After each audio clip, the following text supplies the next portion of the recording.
I know that in the past I have been able to create beautiful videos of my boho home looking all perfect, but lately I have had requests for more homeschool videos, and also lately life has been in such a state that if I'm going to continue to produce videos for you here, I'm just going to have to stop worrying about having my house look so nice in every video. That is because this is actually what life is like at my home quite often. I have 6 children that are here 24/7, and yes, we homeschool. There's no janitor, no outside help at all actually. It's just us. In this chatty video, I'm going to share some of the challenges I faced lately, some things I've been doing well, and some things I'm planning to do differently this coming year. I'm also going to share how our journey with my father's world is going. Friends, I have been deep in the trenches of closing the past school year and planning our upcoming homeschool year, and it has been quite intense lately. I'm working with a timeline. I only have a certain amount of time to get this done by because we have family coming all summer, and I'm not going to have my usual planning time because of that.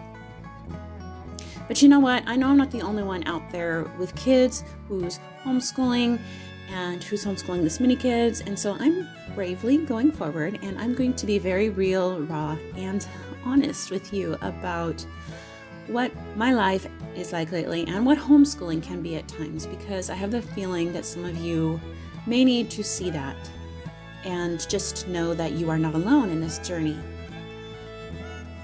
So friends, this has been the hardest year yet to plan for me. Last year was hard. This year was a little harder. If I was planning only for and homeschooling just 1 or 2 high school students, it would not be so bad. In fact, I have a video on the steps I used to plan our home high school, and they really are solid and relatively easy steps. You can go check out that video if you're in this process. I've had some feedback, some people telling me that it's been very helpful for them in their planning process as they embark on high school homeschool. Since I have so many children though, including 2 quite young ones, it's been a challenge because I'm still trying to finish up the previous year and be a parent too. I'm currently planning for a 1st grader, a 3rd grader, a 6th grader, 2 high school students, and of course the preschooler. And I primarily only get weekends to plan when my husband is home to watch the younger ones. Planning a school year for one child is a bit of an art, but when you're planning for so many children, it kind of feels like playing with a rubric cube, which I decided when I was 5 was really stupid. Maybe I should have tried it a little bit longer. I got a little better at it, and then this would be easier. I don't know. The good news is, though, I am almost done planning, sort of. More on that later. I have a tendency to want to go back over the plans and tweak them and make them better, so I will probably still be doing some of that. But of course, there are areas that I can only plan to, and then I have to wait until that month comes to plan it out in more detail. For the most part, though, I am just going to try to relax a bit and trust that my prayers, that God heard me, and that He did help me through the major structural planning of the year. And I'm just going to pray that it goes well and that, He blesses our year, our upcoming year, and that He continues to guide me along the way. And I'm going to do my best to rest in that, which for me is hard sometimes. I have major trust issues. It will be a lot easier for you if you don't have as many children as I do. Part of the reason it's been so tricky for me is I've been trying to plan curriculum for all 5 children in several subjects. And I'm also trying to figure out what days of the week and what times of the week I'm going to focus on which children. The younger children, of course, still need a lot of reinforcements. So this year, we're doing something big. This year, we're returning to year-round homeschooling. We used to do that, and I liked it. We decided to try to change that when we moved to an area that had more outdoor activities, where we wanted to be outdoors and enjoy summer outside. But it hasn't been working out so well. So we're doing this because we don't like time frames that we have to finish projects by, or that my children have to finish projects by, at least not for the smaller children. For the kids that are in high school, that's a different story. They need timelines, they need, time frames to get things done by and deadlines because they have to learn about that. But for the younger children, having to finish a certain amount of work every day by a certain time so that we can finish by summer is just too stressful for them, and it's too stressful for me. We used My Father's World again this year, and we have been loving My Father's World since 2017. I have various videos here and reviews that you can check out, and I highly recommend it. But I have noticed the last 2 years have been so heavy academically that retention has declined for some of my kids. I've noticed that My Father's World keeps things challenging because there are some kids like my daughter that can do everything the daily schedules say to do, and she can get it done in a specific time frame and then have free time throughout the day. But then there are other kids, like a couple of my kids with ADHD, and after a certain point, there's just too much info. I have been reading John Holt's Teach Your Own lately and doing some research into unschooling. It's an interesting concept. It's a liberating one too. I have to say I don't agree with it 100%. I do believe that formal academics is very important. And part of the reason why is because I've seen what a lack of formal academics can produce in a person's life. In the Bible, it says that God's people are destroyed for lack of knowledge. Also in Proverbs 16:27, it says, idle hands are the devil's workshop, and idle lips are his mouthpiece. Literally. If I were to go 100% unschooling, I would fear there would be too many idle moments where knowledge we could have had would be missed. I noticed that a lot of the people that are doing unschooling are actually very educated people. I think that for people that have a lot of education that can impart things to their children throughout the day, it would be different, but I personally don't feel educated enough to completely fly on my own like that. I feel like I need a guide, I need a curriculum, I need ideas, and I need inspiration. I need books, lots of books. And I need a schedule that keeps me somewhat on task. If I don't have these things, the day will kind of run away with me, and I will be anxiety-ridden and confused, and there would be too large of gaps in our academic ventures. With that said, there was so much education this last year that we went through that I'll be honest, it was too much. So we're going to do some things a little differently this year. We're still going to be using the curriculum.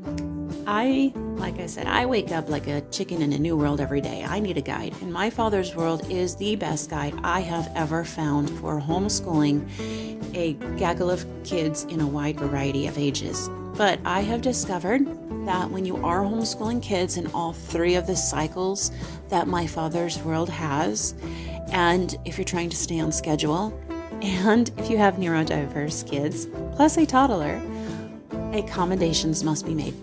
So, we've decided to spread the 34 weeks out over the course of the next year so that we have time to really soak up all the goodness that the curriculum has to offer. We want more time for the rich learning to simmer for a while, and time to make the education and the things we're learning a part of us. We're also going back to year-round homeschooling again because I would like to incorporate 1 or 2, if possible, delight-directed learning days. Basically what people are calling unschooling now. I like to call it delight-directed learning. I feel like that does the name more justice, or the concept more justice. But I want to have delight-directed learning days where we're intentionally chasing our interests and dreams, and where we're trying new and exciting things like painting a dresser, building a patio, or where I have time to teach a lesson that is on my heart to teach to my children that I can see they need, or where we can just do projects that make the kids come alive. My husband and I are both very creative. I guess you could say we are artists. And so for each one of our children, we've been noticing that this is something that is strong in them as well. We need those good books to introduce us to things we wouldn't have known about otherwise. But we also need a balance of music, life skills, clean entertainment, free time to explore and create.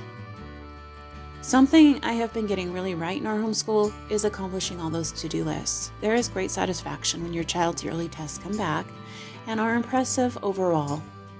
But really, what does that mean? What is the point of learning 20 new things every day in a hurry to get it done so you can keep up with whatever? What is the point of studying for tests when in a short time you would fail the same test because you forgot half of what you at one point knew? What a waste of precious time that is. I believe John Holt is right in his books about many things. One of them is that our culture does not respect children, their time, or their minds, or their ability to think.